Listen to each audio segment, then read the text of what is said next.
I love reading the Gospels. I never tire of them, and I never tire of being amazed by who Jesus is. When we come to Luke chapter 20, Jesus is asked two questions. The first is a thinly veiled accusation. The second is an attempt to trap him. And yet his response is one of both wisdom and humility. My default position would be defensive. My default position would be to try and justify who I am. But instead, he responds with a question.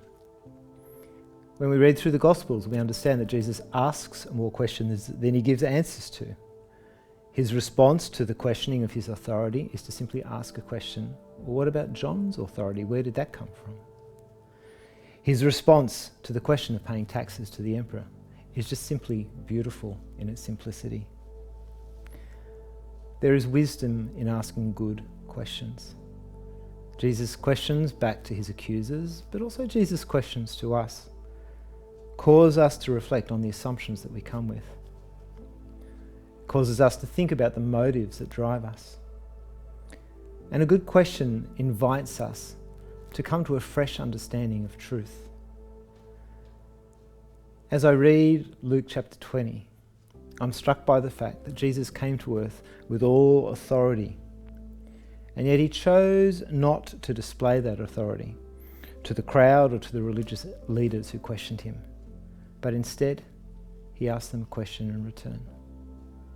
He asked them another question in return, and in the midst of those tells a parable. This passage highlights to me both the wisdom and the humility of Jesus.